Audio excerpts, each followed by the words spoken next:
So here we are once again in Microsoft Flight Simulator at the default Manchester City Airport, otherwise known as Barton Aerodrome, that's Echo Golf Charlie Bravo, to look at a brand new add-on aeroplane for Microsoft Flight Simulator, which is the one that you see in front of you. And this is from a developer called Blue Mesh Designs. It's their second go at an add-on aeroplane for Microsoft Flight Simulator. They have also made a little amphibious microlight. I'll put a link in the description below to where you can get this thing. A little bit more about that in a moment. But this is the Caudron C.430 Rafale. You'll notice that on the tail it says C.431. The 430 and the 431. The only real difference between them was an engine swap on them. So the 430 and the 431 are basically the same aeroplane. Now, this is a racing aeroplane dating from 1934, made by the Caudron company. Now, if you don't know much about Caudron, you might do if you're into First World War aeroplanes. Caudron as a company was formed by two brothers in 1910, and they started building training aeroplanes for the fledgling French Air Force, and they were very, very popular. And then when and they were so popular, their aeroplanes, that they actually opened a factory up in England near London, Cricklewood, to service aeroplanes that had been bought and were in England. But when First World War came along, started building more training aeroplanes, and then they graduated to building twin-engine bombers, and they made some really, really big ones as well. And they were noted for being pretty hard-wearing and good in bad weather. They made a twin-engine bomber, the Caudron R2, which had an 18-meter wingspan, which is pretty big for a First World War aeroplane. The Caudron factory in London, Cricklewood, also built Sopwith Camels in the First World War and Airco DH5s, and there were manufacturing facilities for Caudron in Italy and in Russia as well. So this was a big aeroplane company. And after the First World War, they started producing twin-engined airliners and touring aeroplanes, but they also made a lot of racing aeroplanes, of which this was one. And this was most famously flown by a famous French aviatrix from the 1930s, Hélène Boucher, and you can see her name on the engine cowling for this thing. And when we look a little bit closer, you'll see it's got a very nice model of Hélène Boucher. Now, Hélène Boucher, if you've not heard of her, you will have if you're French, but if you're from somewhere else, you might not have heard of her. But she was kind of like your French Amelia Earhart or Amy Johnson. She was as famous as they were in native France, and that was because she was a very, very good aerobatic pilot and a good racing pilot as well. And she broke a lot of speed records and altitude records and all kinds of stuff like that. And she was famous at air shows on the French air show circuit.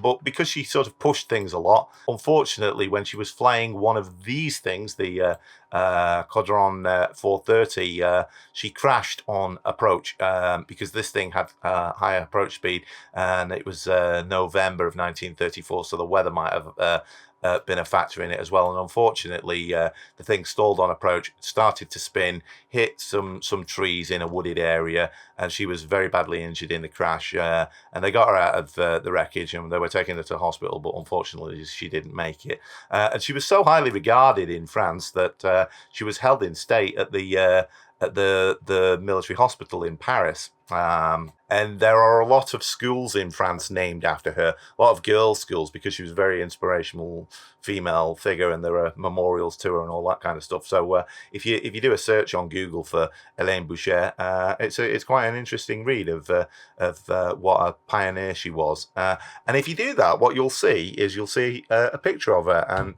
that will give you a clue as to how good the modelling is on this aeroplane. Because if you do find a picture of Hélène Boucher and compare it to this model of the character in the cockpit, you'll see that it's a really, really good model of Hélène Boucher. It looks a lot like her. And that sort of is a bit of a clue as to how good the modelling on this thing is. Now, if you've not heard of Blue Mesh Designs, the developer of this thing, they've done a lot of freeware stuff, and this is their second stab at an aeroplane for Microsoft Flight Simulator. As I said, they built a little amphibious microlight that's kind of interesting. If you follow the link at the bottom underneath this video in the description, that'll take you to that, and you'll find this thing on Sim Market. It came out a couple of days ago, and I paid €12 for it, which is very inexpensive considering how nice it is. But I actually had a look on Sim Market just before I started recording this video, and they've actually reduced the price of it to a little over €10. So now it's even more of a bargain, and you can see how beautifully modelled this is and how nicely textured it is. And that's one of the interesting things about vintage aeroplanes, is that, when a developer makes a vintage aeroplane, they're never as popular as, if you make a Cessna or a Boeing 737 or something like that.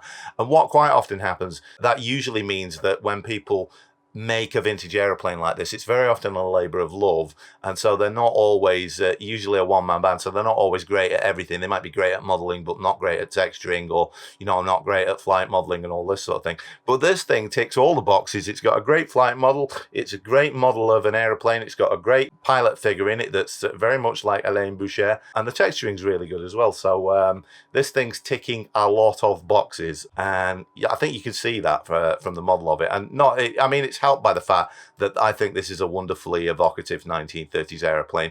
Some people might not like the looks of it, but I think this is a really pretty aeroplane. I mean, it looks like it's doing 200 miles an hour just sat on the ground. But it's not an easy aeroplane to fly. It's not terribly difficult, but as you'll see when we take this for a bit of a flight, there are some things you have to be aware of. You'll notice that it does not have a massive wing. So the wing loading on it is quite high, which means that it has quite a high takeoff and quite a high landing speed. It has got flaps. So that's one thing about it. Another thing about it is that it doesn't have any dihedral on it at all. The wings are straight out on this thing. So, you do have to fly this thing. I mean, it is actually fairly stable in flight, but you've got to be on it with this thing. So if you like a challenge, this is great. Now, whenever it comes to sort of modeling vintage aeroplanes, there are some vintage aeroplanes where there are a lot of them still flying, but that's not the case with the Caudron 430. They only ever built 2 of these. They built some other variants of it, some single-seaters, but there were only 2 of these built, and of course one of them was destroyed when Alain Boucher crashed in hers, and the other one is in a museum, so there aren't any of these original ones flying. In France there are some replicas of this that are flying, mostly single-seater variants, but it's not like the developer of this aeroplane could phone up at the local airport and see if there was any pilot there that flies a Caudron 430 and ask them about what the thing flies like. So inevitably there's going to be a little bit of speculation on what this thing flies like. However, you could have a wild-ass guess, or you could have very informed speculation, and I think we're talking about the latter here. I think it's very informed in speculation on how this thing flies. It's pretty much on the numbers in terms of what you can expect for the performance of the thing, and it flies in a very, very convincing manner. It's just challenging enough to make it fun to fly. So I think they've done a great job. Great flight model, great exterior model, great texturing, and great interior model. So let's take a look at the inside of the thing. So here we go on the inside of the thing. Now you'll notice straight away that that's one of the things that makes it sort of tricky to fly. You've got a big long nose in front of you, which would probably be even worse if you had a passenger sat in the front cockpit. Front cockpit is purely a passenger cockpit. It is modelled if you move your camera view there, but there's no controls in it, so you are flying this thing from the rear cockpit view. Now if we close the canopy on this thing, what we do is we pull this, and you'll notice that the little side flaps go up because it's got that little access door, sort of similar to what a Spitfire has. So when you close it, there is then a little locking latch on there, which presses, and now the cockpit's locked. If you want to open the cockpit, you have to press that thing, and then what you'd have to do is grab the canopy by that handle there and slide the thing forward. So really, really nice attention to detail. And in terms of texturing, look at that leather seat and the straps and what have you, and the thrashes on the metal buckles and all this sort of thing, beautifully textured. And then this wood paneling there, with the grain on it, that looks really, really, really realistic, because the vast majority of construction of this aeroplane was wood with plywood over the top of it. Obviously the cockpit frame and the engine cowling is metal, but the vast majority of it was wood. If I wanted to get really picky on the textures, I could point out that the textures are half and half of a mirror, i.e. if we look up here on the cowling, and you see that scratch there, you can see it's a mirror image of it on that side, and that's true of the wings as well. If you look at that scratch there, it's a mirror image of the scratch there, and if we look on the cockpit combing, that scratch there is a mirror image of that. Now, they've probably done that to make it less sort of resource heavy and what have you. And I don't think it's too bad, to be honest. But you know, that's probably about the only thing I could be critical of it, because look at this, look at these scratches on and scrapes on the metal where the paint's come off. That is so beautifully done. It's a really, really nice model of the thing, both inside and out. And you've seen the model of the pilot and how nice that is. So, you know, full marks on the modeling, full marks on the texturing, even including the fact that that is a mirrored texture, and full marks on the flight model, as we'll see as well. And for something that I paid 12 quid for, and you, if you go and get it now, will pay just over 10 euros for, 10 quid for, you're getting a real bargain. I mean, I would, having flown this thing and seen it, I would happily pay a lot more than the 12 euros that I paid for it. Now, this is, you know, you can't expect too much fancy in the way of avionics, because this is fairly faithful to the original aeroplane, which was a 1930s racing aeroplane. So you've got no radio on the thing, no GPS or anything like that. But such as it is, the modeling is reasonably accurate. There's one thing that is not like the real aeroplane, and I will show you that in a minute. So we've got 2 stage flaps on the thing, like that, which you can operate with that lever, or, you know, if you're being clumsy with the mouse, you can use the keyboard shortcut for it. There is a trim wheel there, so you can give it a bit of nose-up trim if you want to, and you may possibly want to do that, because this thing can be a little bit of a handful to take off. So, you know, if I start rolling that trim wheel there, you'll see that it will give me a tooltip saying that I'm slightly pitched up. We've got a mixture control there, which I will want fully forward because we're going to be starting the engine. We've got a throttle lever there that I'm just going to crack open because we are going to be starting it. We've got a control column there. Control column there, which is animated. The rudder pedals are animated. You'll see that when we take off. And then you've got the panel in front of you. Everything in French. Now, my French is not brilliant, but I'll do my best with it. So what we've got here is we've got the fuel tap. Fuel shutoff valve. You get it in line, and that's the fuel tap on. You've got the magnetos here, which is marked magneto. Above that, you've got the fuel tanks and how much fuel is on the thing. Slight deviation from the real world on this thing. If we click on this, you can see that it says left main and right main for the fuel tank. There are 2 fuel tanks on the real thing, but they're not in the wings. The 2 fuel tanks on the real thing, there's one here in between the front passenger and the pilot, and there's another one in front of the front passenger just behind the engine. That's where the fuel tanks were on the real thing. But it does have 2 fuel tanks. So, you know, not terribly inaccurate. But there's nothing in the wings. The wings were wood with a plywood covering on the real thing. So carrying on with this, so there's the fuel gauge. And then what we've got is we've got the altimeter. Notice that it hasn't got something to read when you get past 10,000 feet. So you've got this thing here, this scale here, that will help you out with that. Below that, we've got an engine tachometer. To the left of that, we've got an oil temperature gauge, and we've got an oil quantity gauge there. We've got a vertical speed indicator, a variometer for climb and dive. We've got the starter switch there, the contact switch there. Above that, you've got a clock. You've got compass here. You've got the turn and slip indicator, and then above that, you've got the airspeed indicator. This thing can do about 200 miles an hour, takes off and lands at about 65 miles an hour-ish. So we've got the magnetos on, we've turned the fuel on and what have you, and now what we can do to start this thing is if we get that thing and you click on this, you can start it.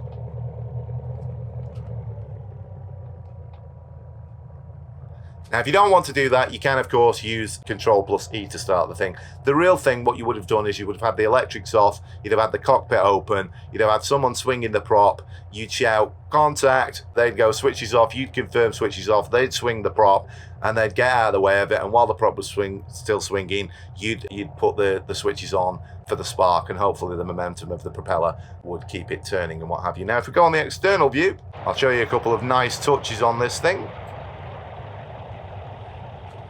So I'll put the brakes on.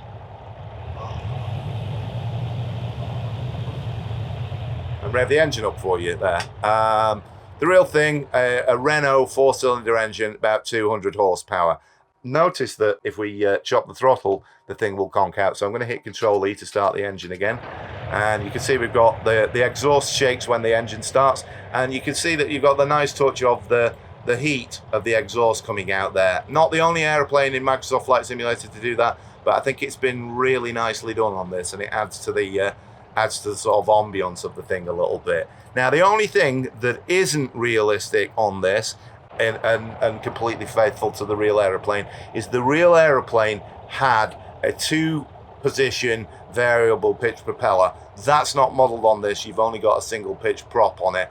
I'd love them to patch it to give it a twin pitch propeller, but at the moment you've just got to settle for a single pitch propeller on the thing. But it is very, very lovely. No retractable gear on the thing. It's got magnesium alloy spats on the thing. So back in the cockpit, we are pretty much ready to go. Now, I am going to just jink the view down a little bit there, but I want to keep the rudder pedals in view so that when this thing takes off, you can see how much rudder you're going to need on this thing, because this is a right handful to take off. Yeah, it puts a lot of swing when it takes off. So let's go. Now, the real thing, and this model, doesn't have a tail wheel, it has a tail skid, but it still manages to turn pretty well if you give it some rudder.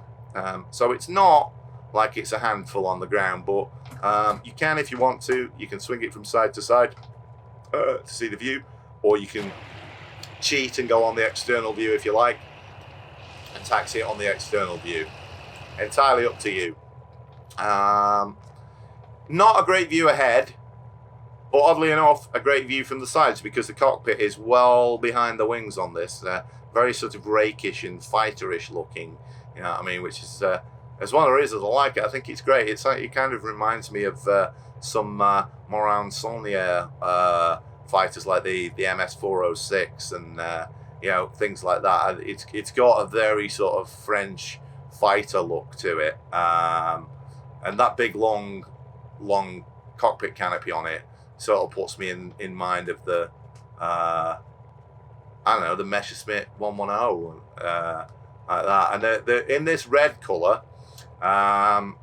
It looks very dashing. It kind of reminds me of the de Havilland Grosvenor House twin-engine racer, which was developed into the Mosquito. Now, on the subject of textures, you do get several textures with this thing. However, when I installed this thing, I double-clicked on the exe file to install it, and it expanded and what have you, and then it was like, put the folder in the Microsoft Flight Simulator community folder. And when I did that and dragged and dropped it into there, it warned me that a couple of the texture file names were too long and wouldn't go into the folder.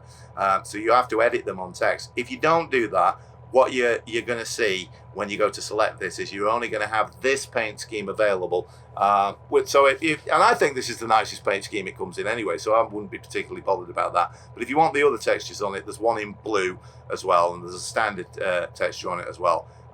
If you want those, you're going to have to edit the text file, but you know, you don't have to worry about that too much if you don't want. I don't know, maybe they'll patch it, but you know, that's something to be aware of. Right, and the download I think was 800 megabytes in size, so not a massive download, to be honest. Now, watch the rudder pedals when I take off. This thing loves to swing to the left, and you can't climb it out at a very steep angle as well. I'm going to put one stage of flaps down for the thing. I'm going to keep the stick back. I'm going to go to about half throttle, and then when it's got a bit of directional movement on it, I'm going to bring in the rest of the throttle and get the tail up, and then you'll see that I'm going to have to give this a lot of rudder if I do not want this to depart off to the left side of the airfield. So wish me luck, because this thing's a bit of a handful. So there we go, up to half throttle. I'm keeping the stick back. We've got a bit of movement, so I'm easing up on the stick. I'm going to push some throttle on, and as it speeds up, you can see that it wants to keep swinging to the left, and I'm having to give it a lot of right rudder to keep it on track. And it's bouncing and getting light on the wheels, and I'm lifting it off, and I'm not going too steep, and then I'm taking the rudder off because I don't want to be at a low speed lifting off with a lot of rudder on. So, you know, when you get the thing in the air, get the rudder off as soon as you can, and you'll just have to port with the fact that you're going a bit with the crosswind, and then I'm getting the flaps up. Yeah. So, you know, on modern airfields, pick your runway with care, because I think this thing would be a real handful in a crosswind.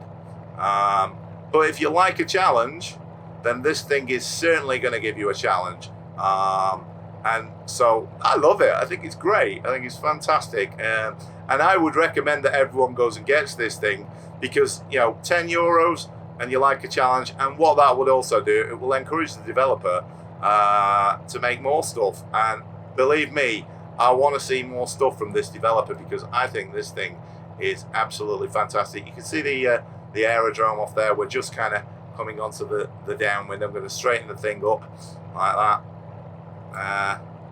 And away we go. Now, obviously, you know, if I want to start climbing this thing, I'd have to get the mixture off and get the thing up. But this thing did actually get an altitude record in the 30s and what have you, so it will get up quite high. And if you're prepared to hand fly something and you want something for VFR touring, not a great view out of the front, but, you know, pretty good view out of the sides. So, you know, not terrible for VFR. But, you know, not a hands-off aeroplane by any stretch of the imagination. And you're going to either have to have sort of like takeoff assist on the thing to help you with the rudder to get this thing off the ground, or if you don't like those things on, if you think they're cheating or what have you, then have a good rudder axis assigned to one of your controllers. I've got my Saytech rudder pedals on at the moment, and believe me, I didn't half need them for that takeoff. I love it. I think it's great. You know, you actually really have to fly this thing, you know, and it's not easy to land either, as we will see, because you have to come in pretty fast and you've not got a great view from the front. So, you know, curved Navy style approaches on this thing. We'll have a look at it in the air.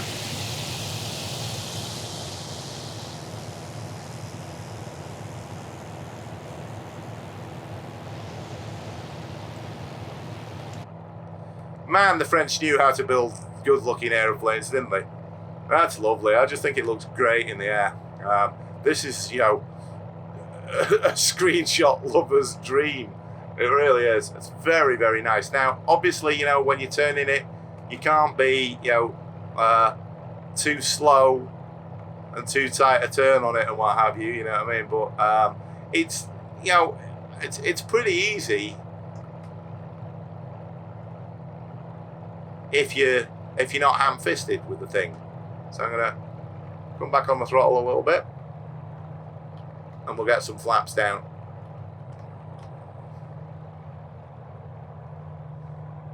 And we'll see if we can find the airfield, shall we?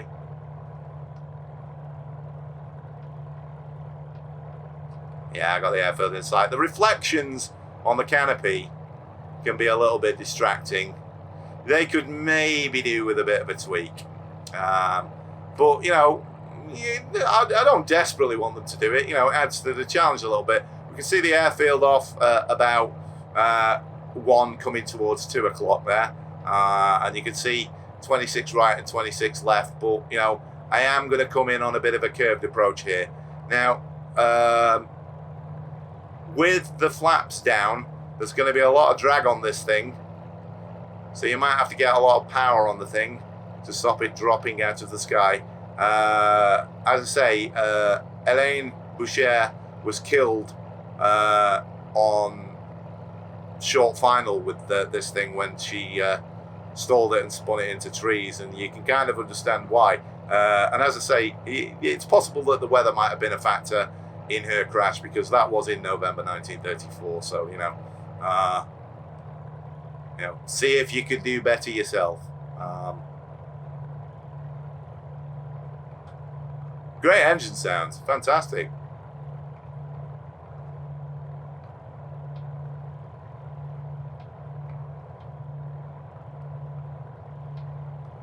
I don't know what they've used for the engine sound, but it doesn't half suit this.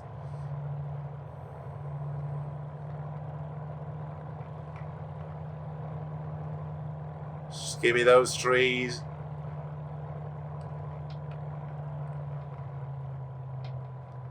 And then I'm going to have to hold this thing off.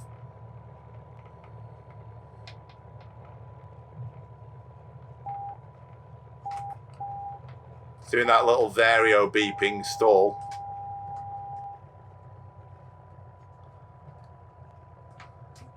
There you go. I think I made that look easier than it actually was. I was a bit like, oh, we're getting a bit slow. What have you. I'll get the flaps up. And we'll swing this thing round and taxi it back.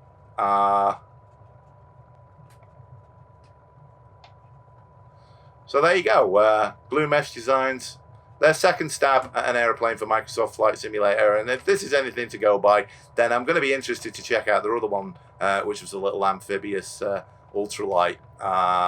Because this thing, you know, for 10 quid or 12 quid as I paid for it, I just love it. I think it's fantastic, you know what I mean? And I really, really want to see more from this developer, because if this is any indication of the kind of thing that they can do, then we really do want to see more from this developer. It was getting a bit bouncy there on the tail skid, so I think I was being a bit overzealous with the taxiing speed on there. We'll go on the external view and have another look at this thing.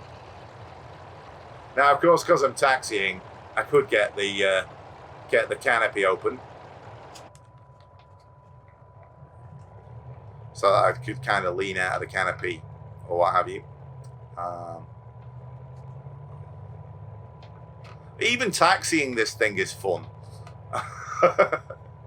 It's just great, you know. I mean, for the second stab at an aeroplane for Microsoft Flight Simulator, I think this is an amazing job. I really do. I think it's fantastic. And, you know, like I say, if I'd have paid twice the price for this, I'd have still been thrilled to bits with it. I think it is really, really good. My hat is off to this developer for making such a lovely, fun aeroplane.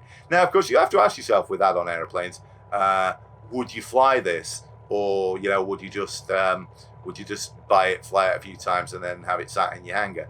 I think you would fly this because it's a good challenge, you know, and it'd be a challenge to sort of like get it over some distances. I think the real thing's got a range of about 600 miles or something like that, you know, so it's kind of usable, and it'll do 200 miles an hour or nearly 200 miles an hour. So, you know, you can do all right with it. And it'll get up to sort of like 19,000 feet, I think, or something like that. I think that was somewhere around where its altitude record was, in the 30s. For an aircraft of that weight and power setting and what have you. So I think it'd be pretty useful. Well, I'll certainly be flying this because I love it. I think it's fantastic. Anyway, we'll turn the engine off. It really feels like you're flying that aeroplane. You've got to be on it when you land it. And you've got to be on it when you take off in the thing, and not so much that you can't master it, because you saw there, you know, I didn't cheat on there, I didn't re-record it or anything like that. You saw me take off, and, you know, as long as I was ready to be on the rudder, it was okay. And so I absolutely love this thing. So I'm pretty sure you can imagine that in answer to the question, do I recommend this? Yeah, absolutely. Go and get this thing. It doesn't cost a lot, 10 quid discount at the moment at Sim Market. And even if it goes back up, even if you miss that and go to 12 quid, fantastic. I would have easily paid double that price for this.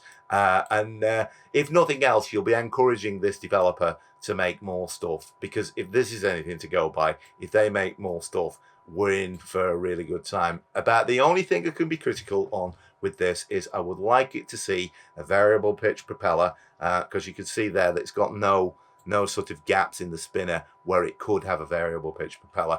But that would be just a little change to the model and animating the propellers. And I'd like to see them do that, but, you know, that's about the only thing that I can be picky on with this thing. Everything else about it, absolutely love it. Anyway, that's it for this one for Chuck's Hangar. I've got another review coming up, probably going to be uploaded tomorrow. That is Aerosoft's World of Aircraft Glider Simulator, which is a standalone glider simulator, and it's very good fun. It's not just gliders, you can fly the tow plane and all that kind of stuff. So that's probably going to get uploaded tomorrow. If you want alerts for any of my reviews or anything like that, don't forget to click that subscribe button, and then you'll get like an alert email that I've uploaded a video. I love it when people subscribe, because it lets me know that you like the videos that I produce, and it encourages me to keep producing them. And I also love it when you put comments. in the section below. You know, hey, Al, you don't know what you're talking about, or you've got this wrong, or, you know, nice review, or that review is rubbish, or what have you. I do always answer the comments and look at them and what have you. And if you